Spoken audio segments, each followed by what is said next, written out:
Hey yo guys, what's up? We back on the video game film. Please like, subscribe, turn on post notifications, and I hope you enjoy the video. Let's get into it. My son caught me having. Then I got to my room, dimmed the lights, put on some of that good old love making music, and your boy started cooking. I'm talking deep fried Popeye's chicken, cooking. Breast, thighs, legs, neck, and back. Sleeping, right? Being a parent in 2024 is different. Remember when you were a kid? We had rules, right? No locking the door, don't leave the neighborhood, don't open the door for strangers, but most importantly, always... I used to always walk around, especially when we moved over here. There used to be a couple kids. I used to go to a school up the street from where I live. Like the school's really up the street. Like you can walk up there. There's a park, everything. So I used to walk up there and whatnot, and I used to walk back. But when I was in like fourth grade, could not leave the neighborhood. You do not go past that stop sign. You do not go past that stop sign. And if you do go past that stop sign, that's because you asked your mother. Cause I live like in the back of the neighborhood, so there's like cul-de-sacs. I live in a cul-de-sac, so you know how cul-de-sacs work. For me, right, there's a cul-de-sac where I'm at, and then all the way at the end there's another cul-de-sac. And then when you're coming back down into my neighborhood, there's two more cul-de-sacs before you enter mine. So there's three cul-de-sacs and there's one in the back, so like four total.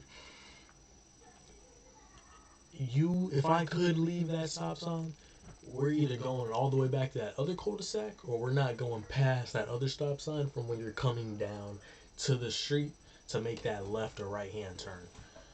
Boy, there was always like a force field there. You could just never leave.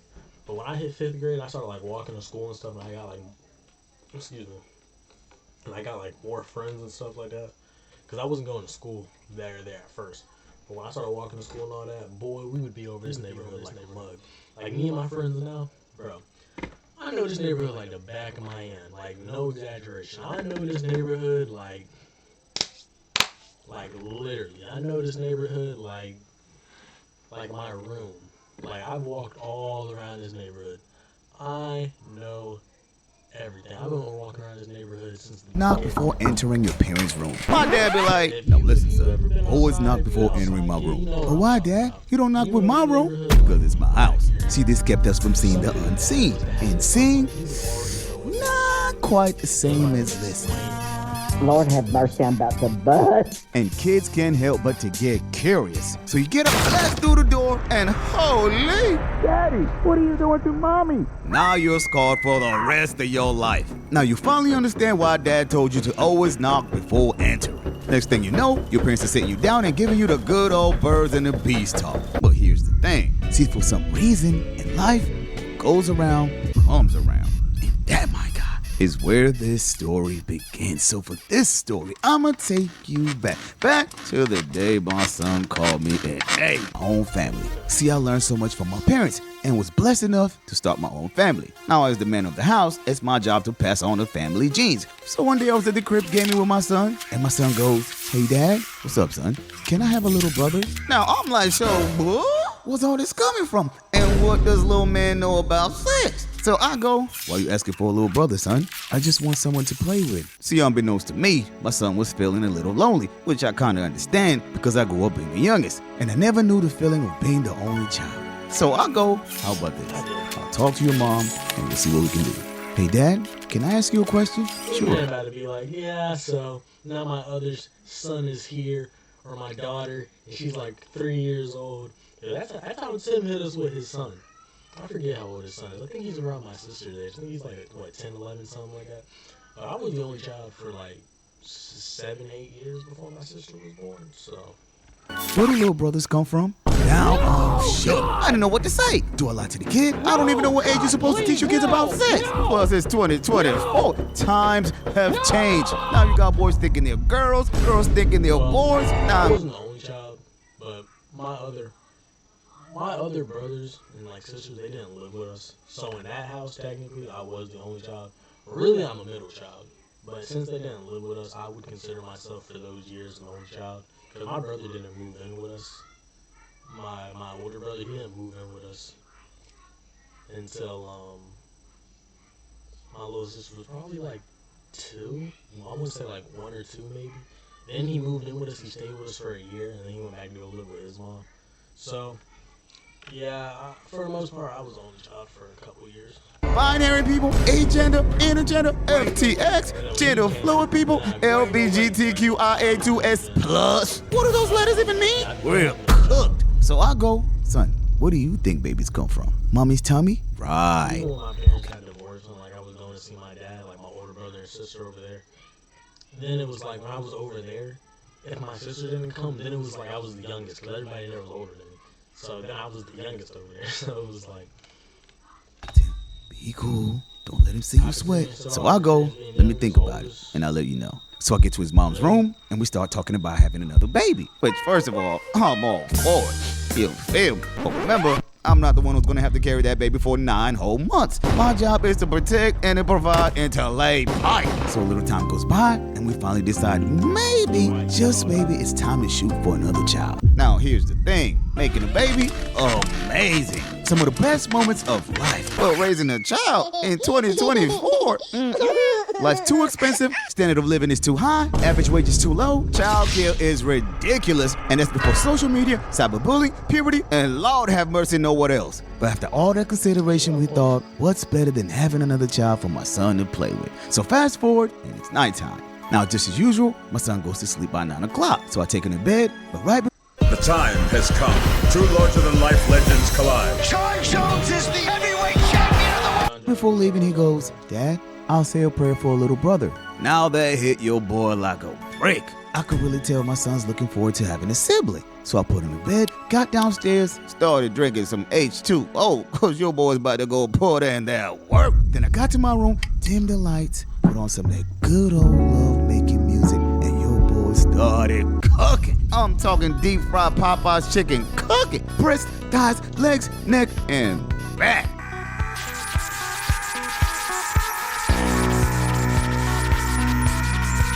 Meanwhile, my son's sleeping, right? But see, here's the problem. First thing first, I never lock my room for emergency purposes. If anything happens, I need to be able to get to my son's room ASAP. Second, my son's room, not the thickest wall. Plus, it's exactly opposite of my room. You ever lived in an apartment where you can hear the neighbor on the top floor making love? Yeah, something just like that. So I'm halfway in, right? And your boy's cooking. I'm dropping triple doubles.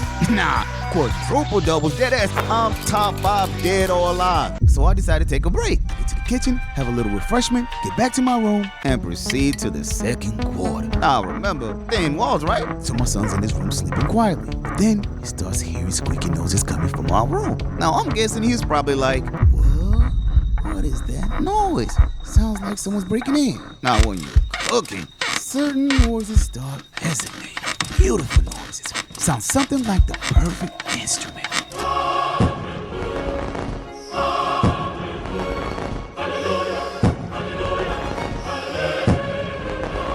But for a kid, they're hearing something completely different. They're thinking something's wrong with mama. So my son gets off his bed and starts listening closely.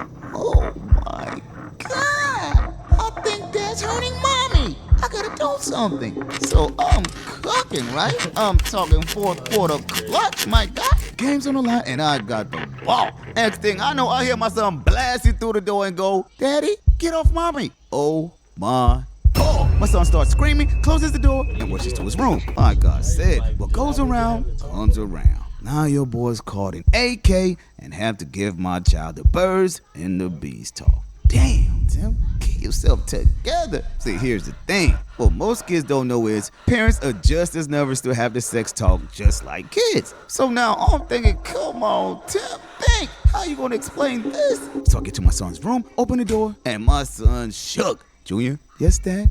Come on, we gotta talk. So my son sits up, and I proceed to have the man-to-man talk with him. Son, remember when you asked for a little brother? Yes? Well, Mommy and I were working on it. How, Dad? Well, we were playing a little game. What game? The roller coaster game. Is that why Mommy was on top of you? Yeah. See, here's the thing. You have to be honest with your kids. Right, and just tell your kids. It's you know that word. I feel like middle school. I feel like 6th grade. I feel like 6th grade was like 7th grade. That's when you tell them. Or like 5th. Nah, 5th kind of young, ain't it? I guess it depends on your child, huh? When you would have this talk.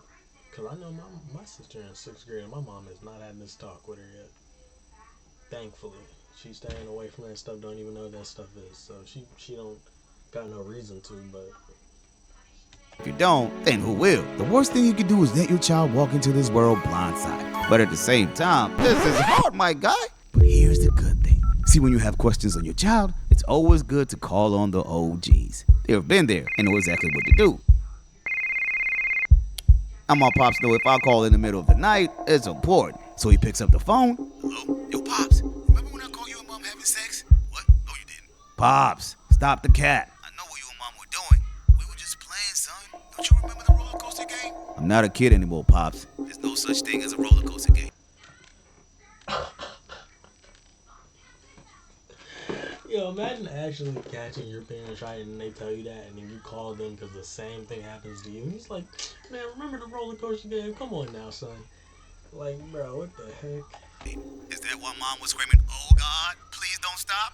Well, that's because your old man knows how to... Did Junior catch you having sex? Yep. Now you get to feel how it is to happen again. That's why I'm calling you, Pops. I need advice. Son, listen. You cooked. What? Good luck. I'm granddad now. And me and your mama about to get back to cooking. See ya. Ew. And that, my guy, was the first time my sock caught me cooking. But you know what's crazy? Something inside me said, I don't think that'll be the last time either. So, moral of the story. Speak to your children as if they are the wisest, kindest, most beautiful, and magical humans on earth. For what they believe is what they will become. Right now, if you heard it. What did you hear? What did you hear? Nothing. What's the problem? Nothing. There's no problem whatsoever. Are you sure? Boy, traumatized. Thank God I've never seen or caught my parents. Whew. Anyway, please like, subscribe, turn on notifications. I hope you guys enjoyed the video.